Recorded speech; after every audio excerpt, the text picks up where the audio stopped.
Makanya gue setiap kali ketemu orang pintar gitu, gue selalu nanya, tolong dong liatin gue gitu, ada apa sih sama gue gitu, kenapa gue kayak begini gitu. Gue mimpi diajak sama kakek-kakek, gue nggak tahu kemana, ada seorang putri cakep banget, dia pakai mahkota, dan di samping kirinya tuh ada ini apa, dayang-dayang, yang kiri 3, yang di kanan juga 3, kayak orang disalib ya kan. Terus si dayang-dayangnya ini kok nyambukin dia. Terus gue bilang, jangan, kasihan sama orang itu, kasihan. Gue pikir gue stres kali ya, gue minta dia begituan, minta togel ke makhluk halus.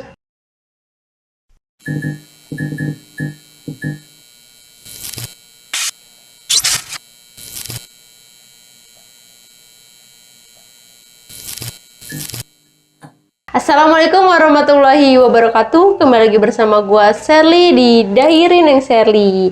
Kumaha Daramang Sadayana. Semoga kalian selalu sehat dan selalu dilindungi oleh Allah Subhanahu wa taala. Amin ya rabbal alamin.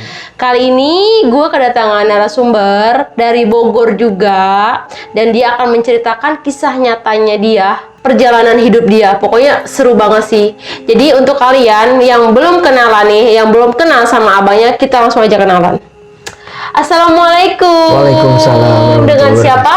Gue bisa dipanggil nama Koneng. Oh, jadi sehari-hari dipanggilnya Koneng. Iya. Oke, Koneng. Koneng ini dari mana? Gue asal dari Bogor asli ya, Bogor Lewiliang. Oke deh, jadi Koneng ini memang berasal dari Bogor dan di Lewiliang ya, Iya. Jadi kalau misalkan teman-teman yang udah ngefans nih sama Koneng, boleh lah mampir ke Lewiliang. Koneng punya Facebook atau punya Instagram atau apa? Punya. Apa tuh? Deden Tea. Oke, jadi nama Facebooknya itu Deden Tea. Beda ya namanya ya. Oke deh teman-teman, kita tanya aja nih. Sebenarnya Koneng itu mau cerita apa sih di DNSA? Sebenarnya kamu cerita apa sih di DNSA? Oke, pertama-tama gue mau cerita ya tentang kehidupan gue, tentang masa lalu gue gitu, mengenai keluarga gue, mengenai kehidupan gue gitu. Yang gue katakan, kok kayak gini banget gitu, gak beda dari yang lain gitu. Oke deh, stop dulu nih ya. Jadi itu akan menceritakan kisah dari kehidupannya ya, yang mungkin ada juga season-season horornya juga gitu. Jadi teman-teman yang belum subscribe, tolong di subscribe, di like, di komen, dan di share ke banyak orang agar gue dan tim gue itu tetap semangat untuk bikin video-video yang lebih menarik lagi. Oke, daripada semakin penasaran, kita lanjut aja ke cerita dari Koneng. Oke, silakan boleh diceritain nih kisah nyatanya. Oke, kayak gitu.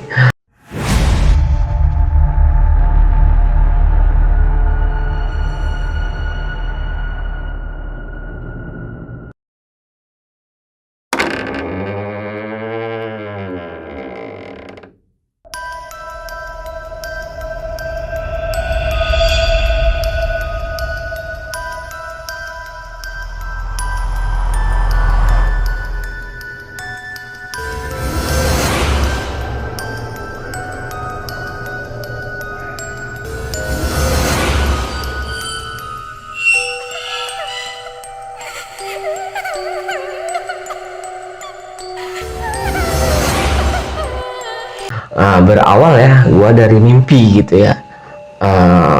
Semakin kesini gue bilang semakin kok kayak gini banget gitu, bilang ada apa sih, kenapa sih. Makanya gue setiap kali ketemu orang pintar gitu, gue selalu nanya, tolong dong liatin gue gitu, ada apa sih sama gue gitu, kenapa gue kayak begini gitu. Dan mereka selalu tersenyum gitu. Yang bikin aneh tuh kayak begini, pertama kali gue ini mimpi, ini real ya, gue nggak hoax. Gue berteman sama seseorang yang nggak mungkin gue sebutin orangnya, namanya gitu, maksud gue dia tuh boleh katakan apa ya, pesugihan gitu. Oh, dia pernah melakukan pesugihan sama makhluk itu. Gue tanya dong, gue bilang kok gratis banget sih kehidupannya gitu ya kan. cuman bang keliling doang kok bisa punya mobil 4 gitu. Wih, aneh, asik banget. Gue tanya, gue bilang kayak gini, ajak-ajak dong, gue bilang bisnisnya ya kan kayak gitu. Jangan, rahasia ini. Oh ya udah. Suatu saat, suatu malam gue mimpi gitu. Gue mimpi diajak sama kakek-kakek. Gue nggak tahu kemana. Ada seorang putri cakep banget, dia pakai mahkota. Dan di samping kirinya tuh ada ini apa, dayang-dayang, yang kiri 3, yang di kanan juga 3. Gue sempat tanya siapa, bagi gue sih itu bunganya tidur ya, bodo amat lah, gue I don't care gitu ya kan. Nah besoknya lagi gue mimpiin lagi gitu, kok dia lagi gitu yang ada gitu, dia lagi selonjoran aja, lagi duduk tuh ya. Terus ada seseorang nih, gue praktekin boleh dong? Boleh. Begini ya kan, terus kayak orang disalib ya kan, terus si dayang-dayangnya ini kok nyambukin dia, terus gue bilang jangan, kasihan sama orang itu, kasihan. Udah. Nah besoknya adalah kejadian itu. Kejadian apa? Temen kok, gue bilang mimpinya sama. Dalam mimpi gue yang dicambuk tuh kepala perut. Kejadian tuh sama banget gitu. Dia sakit kepala, sakit perut. Bilang, apa mungkin gitu. Dia aneh banget gitu. Ya udah, gue lupain ya gitu. Nah, jadi mohon maaf nih, itu mimpi ngelihat orang itu lagi disalib, tapi lagi dipecutin sama lagi dicambuk ya. Gitu. Nah pas AA terbangun, melihat temen AA. Jadi kayak gini, kalau udah gue bangun ya, besoknya tuh sama gitu, kejadiannya tuh sama gitu. Kalau bilang nih orang sakit kepala, sakit perut, sakit kepala, sakit perut. Itu orang itu tuh siapa tuh? Temen banget, temen deket banget gitu. Itu yang melakukan pesugihan itu ya. Dia orang ini bilang, ya Allah, sampai keluarganya nyari orang pintar kemana-mana, nyampe ke Banten, jawabannya anak lu tuh ngelakuin pesugihan kayak gitu. Bilang, berarti ini gitu. Ya udahlah, singkat cerita, dia tuh datang lagi gitu. Dia datang lagi ke gue, sering datang lagi ke gue, bahkan gue sampai jengkel bilang kayak gini, ngapain lu datang ke gue? Mau apa lu? Dia jawabnya kayak begini, lu udah takdirnya ketemu sama gue. Oke, gue bilang, kalau emang lu takdirnya ke gue pengen ngehikmah, gue bilang kayak abang gue, jangan kesian. Itu yang datang itu apa tuh? Sosok putri, cakep banget, pakai baju hijau, pakai mahkota, pokoknya cakep banget, rambutnya panjang. Jangan kesian sama abang. Oke, kalau kesian, gue bilang ya, gue minta emas segede paha gue bilang. Dia cuma senyum. Terus pas lagi rame-ramenya togel nih, gila, gue pikir gue stres kali ya, gue minta dia begituan, minta togel ke makhluk halus. Gue bilang, dia datang lagi, ngapain datang lagi? Coba andai kita emang lu kesini sama gue bilang, gue kasih togel. Dikasih, alhamdulillah besoknya gue dapet. Gue bilang, walaupun gue tahu gitu itu tuh nggak bener gitu, tapi ya keadaan lah yang memaksa gitu. Karena apa? Ya gue bukan kemau gue, dia datang ke gue gitu. Dan itu bukan sekali atau 2 kali, bahkan sering datang ke gue bilang, ngapain gitu. Datang itu lewat mimpi. Iya, lewat mimpi terus. Dan saudara gue bilang kayak begini, coba lu terusin. Gue nggak mau, dan gue nggak mau. Karena apa? Gue tahu itu salah. Gue pengen tuh berkatakan yang lurus gitu. Gue nggak mau yang kanan kiri, gue nggak mau. Ketika gue lagi nongkrong di ojek, ada bapak-bapak ya, tinggi gede orangnya, dia ngeliatin. Gue bilang, kenapa pak? Gue bilang, ngeliatin gue aja. Aneh dong, gue ngeliatin. Dia ngeliatin, gue mau kayak elu, puasanya tahunan. Maksudnya apa pak? Gue bilang, gue nggak ngerti. Gue bilang, dia ngomong kayak gitu, gue nggak ngerti. Gue pengen kayak elu puasanya tahunan. Ya Allah, gue bilang, ada apa sih? Kenapa sih? Makanya gue selalu bertanya-tanya. Setiap ada orang itu gue tanya gitu, tolong dong liatin gue tuh siapa, ada apa gitu, kenapa sama diri gue gitu. Gue suka aneh gitu. Dan bukan 1 atau 2 orang aja yang Dia bisa apaan? Gue bilangnya, gue nggak bisa apa-apa. Sholat gue jarang, wirid gue kagak bisa. Gue sih mengalir begitu aja gitu, nggak pernah kayak orang-orang ngomongin sampai tengah malam. Gue enggak gitu. Yang satu lagi nih, yang bikin gue gimana ya? Selalu bertanya-tanya. Lu kalau ada apa-apa panggil gue. Gue bangun dong. Astagfirullahaladzim. Gue mimpi. Gue sih baca-baca ya sebisa gue gitu. Udah kayak gitu, ya udah gue tidur. Dalam mimpi itu gue balik lagi, dia gue bilang, nih katanya, nama ini. Nah pagi-paginya gue tanya sama nyokap gue, nih nama ini siapa? Oh itu kakek buyut lu gitu. Oh ya udah, kenapa? Enggak, gue cuma kayak begitu aja. Nah dialah yang sering ngajak gue nggak mau. Apa tuh bentukannya tuh? Boleh katakan kalau dari bapak gue sendiri, maaf bukan gue sombong ya, itu dan itu bagus dari Banten. Nah kalau nyokap gue sendiri dari Raden, boleh katakan keturunan dari Pajajaran. Oh iya. Itu. Dan itu sosok yang datang itu sebenarnya itu dari siapa tuh?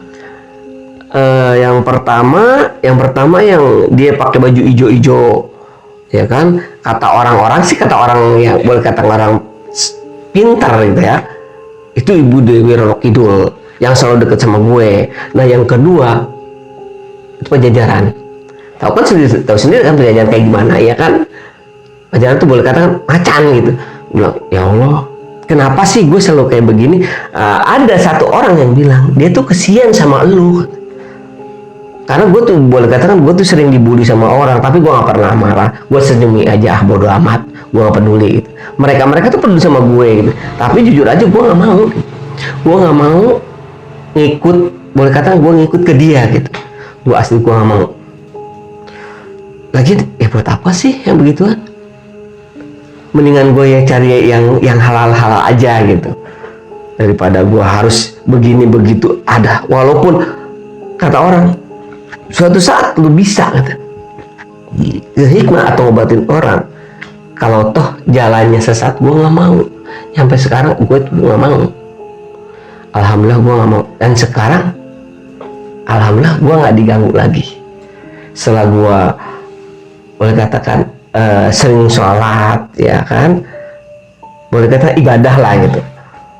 Alhamdulillah sekarang mereka udah nggak ada lagi. Gue bersyukur banget makhluk itu udah nggak ada gitu. Waduh, perjalanannya benar-benar ekstrim banget sih ya. Tapi masih agak penasaran sih dengan ceritanya AA Koneng ini. Itu pas lagi diganggu itu pada tahun berapa tuh? Apa maksudnya pas umur berapa gitu? Kalau nggak salah tahun 90-an. Tahun 90-an itu AA mulai diganggu dan sama sosok-sosok yang wanita cantik, sama Pajajaran yang macan itu. Iya. Ya. Kalau misalkan dari keluarga itu memang ada keturunan orang bisakah atau memang seperti apa? Alhamdulillah kalau dari bapak sih ya, semua kakek tuh haji semua. Alhamdulillah yang sekarang kakek buyut itu boleh katakan jadi penjarahan gitu. Banyak yang orang yang jarak ke makamnya sampai sekarang nggak pernah putus. Itu banyak banget. Untuk ayah sendiri seperti apa tuh? Babe, gue panggilnya Babe ya. Babe gue tuh galak, asli galak banget. Galak banget. Tapi kalau gue ngomong itu baik banget gitu. Tapi maaf ya, kalau gue sih jarang ngobrol sama keluarga. Gue orangnya pendiam begitu. Gue dengerin dan gue nggak pernah sharing sama keluarga. Paling kalau misalkan gue mau sharing, gue sama orang lain, sama keluarga gue enggak gitu. Bukan enggak sama sekali sih, jarang gitu. Paling kalau misalkan gue butuh, gue ngobrol, nggak butuh gue enggak, gue diem gitu. Kayak gitu gue orangnya, nggak kayak yang lain gitu. Gini masih penasaran nih sama teman yang pesugihan. Jadi kan sempat nanya tuh pekerjaan dia apa, tapi kan temennya itu yang nggak mau jawab gitu. Nah ternyata si sosok itu yang memberitahu gitu. Iya. Gue tanya kayak gini, ajak dong gue kerja sama lo. jangan, ini rahasia. Ya udah, gue sih kalau misalkan dia bilang jangan, enggak, gue nggak pernah komentar lagi. Gue cukup tahu, oh ya udah gitu. Tapi gue penasaran, nih orang kok kaya banget. Padahal kerjanya nggak seberapa, gaji nggak seberapa, tapi kok bisa melebihi manajer gitu. Dia udah punya mobil 4, dia ketemu sama gue, nih liatin besok gue beli mobilnya bener gitu. Dia beli mobil asli, gila, dianjrit banget nih orangnya. Gue bilang, ih, apa sih kerjanya? Ah ya udahlah. Nah setelah gue dimimpiin kayak gitu, oh berarti ini gitu jawabannya tuh ini. Ya gue sih bersyukur ya, alhamdulillah ada yang ngasih tahu. Oh berarti kerja itu nggak halal gitu. Makanya gue saranin jangan deh, nggak usah pakai pesugihan. Lebih baik lu cari deh yang halal aja. Mendingan gue jadi tukang ojek daripada gue harus kerja yang nggak halal gitu. Gue saranin sama siapa aja, sama lu semua, nggak usah deh. Zaman udah mau tutup ya, nggak usah gitu. Salut juga sih sama aku, Neng, dari orang-orang, maksudnya beberapa orang yang kayak toge lah atau apa itu malah meminta ke jin gitu kan, atau meminta ke sosok-sosok. Nah ini aku, Neng, malah didatengin sendiri, sosok-sosok mereka malah ngedatengin AA ya. Iya. Jadi malah mereka yang pengen kayak deket sama AA atau berinteraksi sama AA gitu. Tapi untungnya AA itu selalu menolak ya Ayah. Iya benar. Karena memang jalannya memang kayak nggak lurus seperti itu ya. AA itu masih pengen ke jalan yang benar gitu, Iya. ke jalan ya Yang diridhoi Allah. ya gitu. benar. Itu benar-benar salut banget sih sama AA gitu. Jarang-jarang orang seperti AA loh. Kebanyakan kan ya maklum lah, tahu sendiri lah sekarang ya Ayah. Banyak yang melakukan kayak pekerjaan yang singkat ya, seperti teman A itu kayak pesugihan gitu. Padahal kan yang kita tahu pesugihan itu ya merugikan diri sini dan keluarga ya. Aduh, ini benar-benar kisah yang menarik sih, yang benar-benar ngasih kita pelajaran banget ya dengan cerita AA ini gitu. Karena salut banget sama AA yang benar-benar menolak jin-jin yang pengen mendekati AA, yang sebenarnya jin itu tuh berniat untuk membantu ya. Tapi kan bagaimanapun perbantuan mereka kan tetap aja ya, bukan dasar dari yang benar gitu, bukan yang Gue cuma minta bantuan sama Allah. Gue nggak mau minta bantuan sama, boleh katakan jin atau makhluk apapun, gue nggak mau. iya benar-benar. Oke, mungkin ada pesan-pesan untuk teman-teman kita yang sedang nonton ini Oke, buat lu semua, mendingan lu cari deh yang halal ya. Walaupun itu jadi tukang ojek apapun itu jadi tukang apapun, asal jangan nggak halal gitu. Boleh katakan kayak togel kayak gitu, nggak usah deh. Buat apa lu, kagak bakalan berkah Satu kata buat dari gue, jangan pernah ngelakuin pesugihan. Oke, lu di dunia enak, tapi ingat ada ajab yang nunggu lu ntar mati. Aduh, Makasih. serem juga sih. Tapi benar pesan-pesannya tuh mendalam banget. Oke, Aku Neng, terima kasih banyak sudah mau bercerita di Diary Neng Sherly, sudah meluangkan waktunya datang ke Diary Neng Sherly. Mungkin kalau misalkan ada cerita-cerita lagi yang lebih menarik, bolehlah diceritakan di Diary Neng Sherly. Oke, teman-teman yang mungkin kepo dengan si AA Koneng ini atau mungkin mau sharing-sharing ya Ayah, langsung aja konfirmasi di Facebooknya. Nama Facebooknya apa tadi ya? Koneng Tea. Koneng Tea. Oke, kita langsung aja penutupan karena ini sudah malam juga. Kita mau pulang ke Jakarta. Kita ucapkan aja Assalamualaikum warahmatullahi wabarakatuh. Terima kasih.